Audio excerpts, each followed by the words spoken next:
하는데요. 자, 새 정부 출범으로 잘 나가는 K뷰티 기업들의 실적과 주가가 앞으로도 계속 이어질지, 그렇다면 투자자들 어떤 투자 전략을 가져가야 할지 오늘 자세히 살펴보는 시간 가져보겠습니다. LS증권 오리나 연구원 스튜디오에 모셨습니다. 반갑습니다. 안녕하세요. 안녕하세요. 네. 올해 보니까 주요 국내 그 화장품 기업들의 실적이 굉장히 좋다면서요? 네, 일단 맞습니다. 1분기 실적부터 좀 살펴볼까요? 자세히 좀 네, 말씀해 저희가 주세요. 화장품이 가장 좋았던 시기가 14, 15년도 때 중국인 관광객들이 엄청 많이 그랬었네요. 네. 면세점 매출이 막 증가를 하고, 당시에 중국 인구 14억 중에 여권 가진 분들이 1억 명밖에 안 되므로 네. 이제 여권이 보급이 되고 조금 해외여행이 늘어나면은 더 이제 판매가 많이 될 것이다라는 그런 희망을 가졌던 때가 그때였다가 이제 네. 사드 배치 이후에 거의 한한 죽어가고 있었죠. 네, 네. 네. 그러다 다시 이제 봄이 찾아온 게 22년 하반기부터 해서 지금까지 이제 좋아진 그런가요? 상황인데요. 예. 코로나 때까지는 안 좋았. 코로나 때도 중반부터 아무래도 좀. 뭐 외국인도 안 오고, 네. 그리고 또 국내 소비도 좀 제한적인 부분들이 있었다 보니까 리오프닝 때 잠깐 좋고 말았는데 네. 근데 지금 실적이 굉장히 좋습니다. 그래서 브랜드 업체 대표 주자인 아모레퍼시픽 보시면 네. 이제 매출액 같은 경우 17% 증가했고요. 언제 대비 언제가요? 전년 동기 대비 이제 1분기 때 올 1분기. 그랬었고, 네. 근데 이게 뭐 그냥 딱 체감으로 말씀을 드리면 작년에 저희 한국 사람들이 쓰고 먹고 했던 소비했던 총 소매 판매 금액이 0.2% 감소했거든요. 그러니까 네. 17% 성장은 굉장히 큰 성장이다 이렇게 보실 네. 수가 있을 것 같고, 네. 수익성 같은 경우도 영업이익이 YOY 그러니까 전년 동기 대비 62% 증가하면서 굉장히 네. 좋은 흐름을 보여줬고, 실제로 시장에서 예상했던 것 대비 잘 나온 수치였다 이렇게 평가할 수 있겠고요. 네. 그리고 이제 그 뒷단에서 제조를 해주는 ODM 업체들의 대표 네, 업체인 네. 코스맥스 같은 경우도 이제 매출액 및 영업이익 둘 다 두 자릿수 성장을 보여주면서 1분기 매출이 5,880억. 네, 이제 전년 거의 동기 대비 12%. 11.7%. 예. 영업이익도 그리고요? 13% 증가하는 모습이 네. 나왔습니다. 그래서 네. 아무래도 과거의 무대가 이제 중국이었고, 그리고 또 한국 면세점 채널이었다면은 최근에는 이 모양새가 약간 미국 수출, 그리고 또 올리브영이나 다이소에서 팔리고 있는 인디 브랜드 위주로 맞아요. 약간은 좀 방향성이 바뀐 상황이다. 그것 때문에 지금 네. 이렇게 끌고 있다 이렇게 보시면 되겠습니다. 네, 그래요. 전 세계의 K-뷰티에 대한 인기가 지금 이제 점점 더 살아나고 있는 거예요. 그러니까 좀 주춤했다가 다시 살아나는 건가요? 어떻게 보시는 거예요? 일단은 과거에 좀 주도했던 브랜드들이 좀 대형 히트 제품들 위주였다면, 네. 근데 요즘에 좀 시장을 이끌고 있는 거는 굉장히 짜잘짜잘한 인디 브랜드들이고, 인디 브랜드들이 들으면은 짜잘짜잘 그러니까 이러면 뭐랄까요, 짜잘짜잘이라는 게 뭔가 주기가 굉장히 짧아지고 있다. 유행 주기가 굉장히 그런 짧아지고 의미셨어요? 네. 있는. 네. 그래서 저희가 과거에는 뭐 에어 쿠션 같이 좀 어떻게 보면은 대중적으로 잘 팔리는 제품들이 모든 채널에 쫙 깔리면서 매출액을 좀 견인했다면, 요즘에는 굉장히 치고 빠지는 느낌으로 좀 단기적으로 유행하는 그런 제품들 위주로 굉장히 손이 빠르게 바뀌고 있다. 근데 이게 저희 최근에 이 화장품 트렌드랑 맥을 같이 하는 게 아무래도 네. 숏폼 트렌드. 그러니까 뭐 숏폼. 뭐 틱톡이나 아니면 뭐 이런 쪽이 굉장히 짧은 시간 내에 뭔가 재미있는 거를 보여줘야 되는 그런 채널인데, 네. 이제 그런 거에 대한 SNS에서 콘텐츠로 활용되기 굉장히 좋은 재료들을 K뷰티 제품들이 가장 많이 가지고 있다 이렇게 보여지고 있고, 네. 실제로 미국에서 지금 히트를 쳤던 그런 마스크팩이나 뭐 세럼 같은 것들의 히트 요소들을 보시면, 예를 들어서 뭐 마스크팩 붙였는데 다 흡수가 되고 껍데기만 남은 비포 애프터를 보여준다든지, 아니면은 숏폼으로. 뭐 세럼이 뭐 제형이 굉장히 특이해서 이렇게 발랐을 때 쭉 늘어나는 걸 보여준다든지, 이게 손바닥에서부터 쫙 당겨지는 거. 그래서 그런 걸 딱 메인에 깔아놓으면은 뭔가 조회수를 유도할 수 있게 만드는 그런 재료로 좀 활용이 잘 되는 거죠. 그래서 네. 사실 우리나라가 워낙에 ODM 업체들이 이제 제형이나 뭐 용기나 이런 부분들에 대해서 강점을 많이 가지고 있다 보니까, 그런 게 좀 전 세계적으로 봤을 때 소비자들한테 어필이 잘 되면서, 소구가 잘 되면서, 이제 어떻게 보면은 과거 중국의 대형 히트 상품 위주로 됐던 것들이 이제 네. 그런 쪽으로 좀 방향성이 바뀌었다 이렇게 볼 수 있겠습니다. 네. 그런데 이제 해외에 수출하는 제품 보면 대부분 이제 그 전에는 좀 대기업 제품들이 많이었었던 것 같은데, 조금 전 말씀하셨다시피 좀 작은 속도가 좀 빠르게 그쵸. 되는 그런 작은 기업들이 더 인디 브랜드. 네네네. 훨씬 더 활력 있게 네네. 성장세를 이어가는 것 같아요. 네네네. 예. 그러니까 과거랑 이제 달라진 점이 과거에는 이제 브랜드를 만들려면 정말 돈이 많고 자본력이 있는 대기업들만 그렇죠. 할 수 있었잖아요. 왜냐면은 뭐 공장도 돌려야 되고 오랜 역사가 광고도 있어야 되고. 그렇죠. 네. 광고도 뭐 라디오나 텔레비전이나 뭐 맞아요. 신문 같은 그런 비싼 매체밖에 없었는데 근데 요새는 이제 ODM들 통해서 누구나 브랜드를 만들 수 있게 됐고 하다 보니까 네. 브랜드가 굉장히 범람을 하고 있습니다. 실제로 지금 화장품 브랜드 개수가 한국에 3만 개가 좀 넘는 수준인데 이게 프랜차이즈 이름을 달고 있는 치킨집보다 많은 상황이거든요. 그러니까 그만큼 지금 굉장히 그렇게 많고 비교하시니까 확 와닿네요. 네, 그러니까는 이제 브랜드를 소비하는 주기가 되게 단축이 되고 네. 있는 거죠. 그러니까 대기업들 같은 경우는 예전처럼 히트 상품 하나가 쭉 끌고 가는 게 아니라 굉장히 빨리 바뀌니까 이제 기민하게 대응을 해야 되는데 워낙에 기업 규모가 크니까 이제 네. 그런 것들의 대응이 상대적으로 좀 잘 안 되는 상황이고 근데 오히려 몸집이 가벼운 인디 브랜드 같은 경우는 네. 그런데 잘 맞춰갈 수 있는 부분들이 있는 거죠.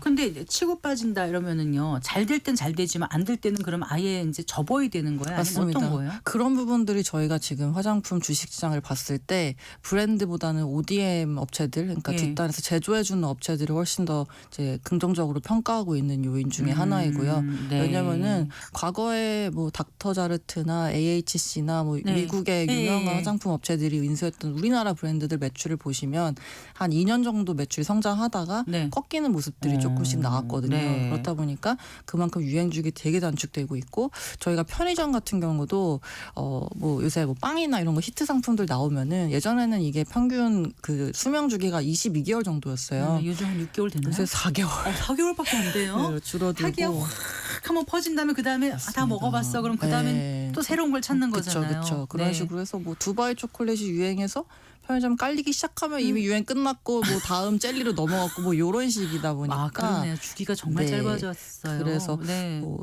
사람들이 소비해야 되는 것도 굉장히 많아지고 특히나 화장품 같은 경우는 과거 대비 가격이 떨어졌기 때문에 네. 오히려 더 작게 그럼 소비할 한 수 인디 있습니다. 브랜드가 계속해서 새 제품을 만들어서 그때 인기를 계속 끌기란 쉽지 않은 거네요. 어떻게 보면요. 그렇죠. 그렇게 하고 있는 업체들이 대단한 거고 근데 네. 사실 또 그거를 가능케 해주는 것들이 ODM 업체들의 능력이라고 그러니까 볼 이제 수 화장품에 있겠죠. 관심이 있으신 분들은 ODM이 뭔지 뭐 금방 네. 아시겠지만 조금 약간 헷갈려하시는 분들도 계실 것 같거든요. 네, 네, 전통적인 우리가 보면은 OEM은 많이 생각하는데 네네. ODM 하면 어떤 건지 좀 더 설명을 해주세요. 네. 쉽게 말씀드려서 OEM과 ODM의 차이는 이제 네. 연구개발 인력이 있느냐 없느냐, 연구개발 능력이 있느냐 없느냐의 차이고요.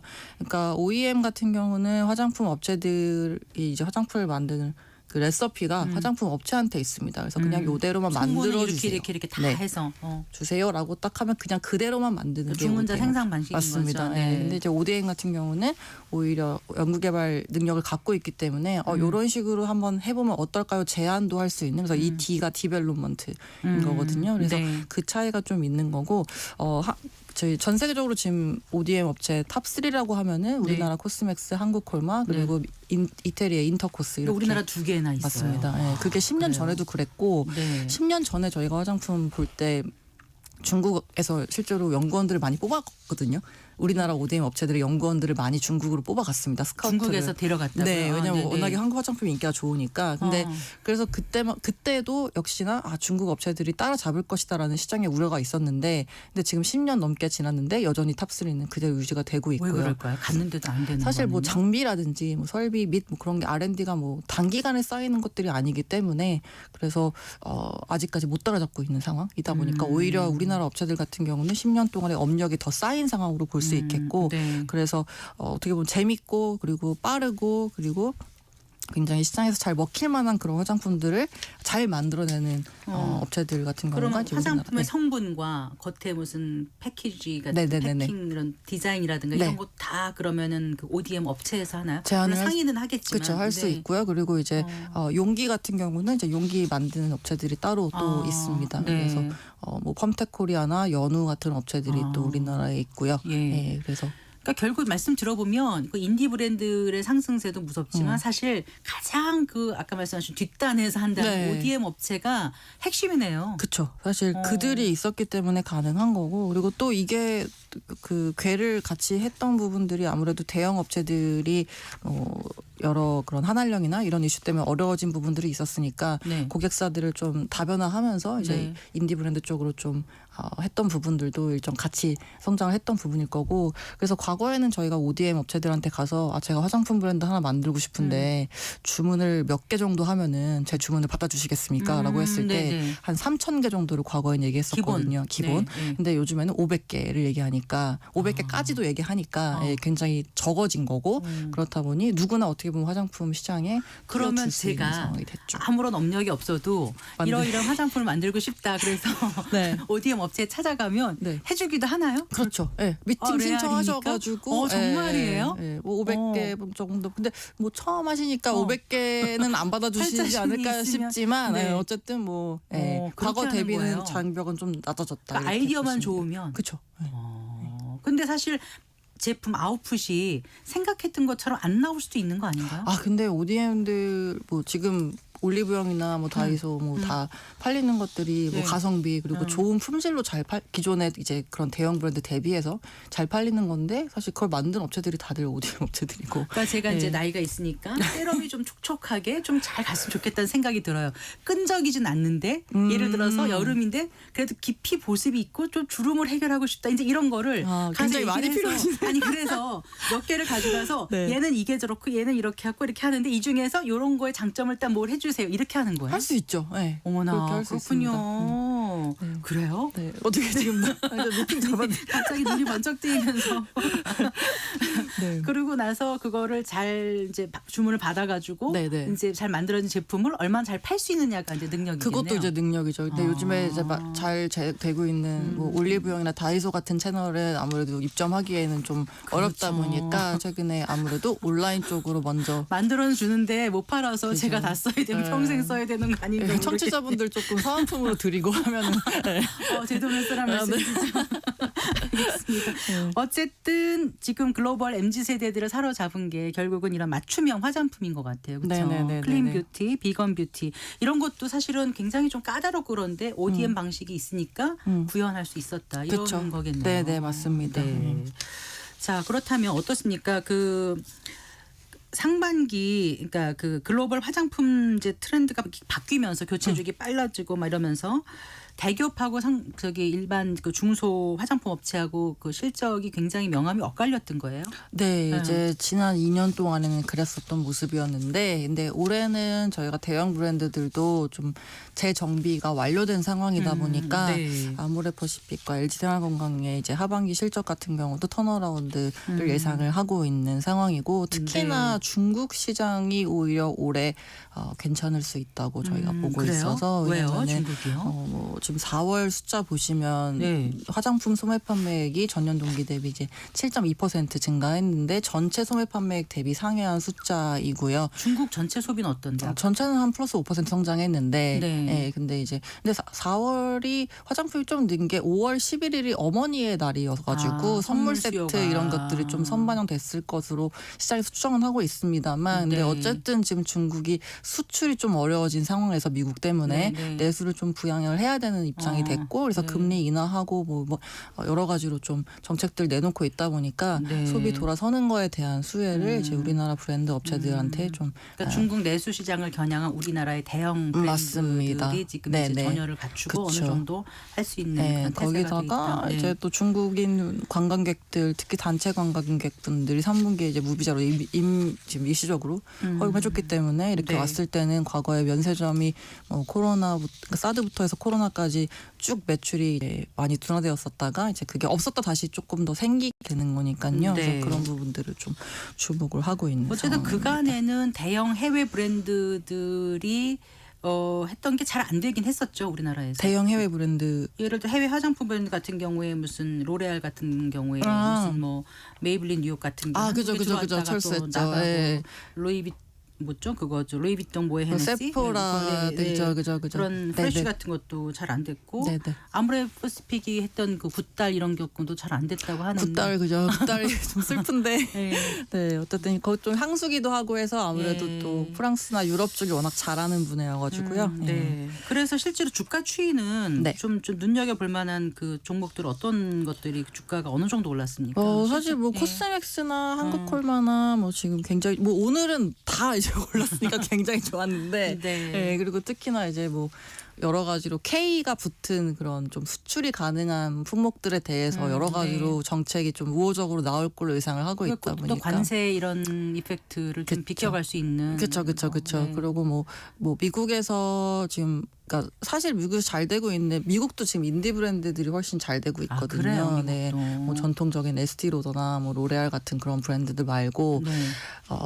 뭐 가수의 부인이 한 뭐 인디 브랜드, 네, 뭐 맞아요. 이름을 달고 뭐 네, 가수가 하는 브랜드, 뭐 이런 인플루언서들이 하는 그런 브랜드들이 잘 되고 있는데 사실 그 브랜드들이 의외로 생각보다 중국에 생산을 많이 하고 있었어요. 네. 그래서 보니까 그쪽도 지금 생산처를 변경을 해야 되는 그렇죠. 상황이고, 네. 예, 그렇게 관세 봤을 때문에. 때 우리나라 업체들이 좀 더 유리한 위치에 있을 수 있고 더불어서 우리나라 제품들 같은 경우도 이제 중국에서 넘어오는 것 대비 관세가 조금 덜 부과가 될 테니까 그런 측면에서 이제 소비자들 입장에서는 가성비를 그래요. 봤을 때 좀 네.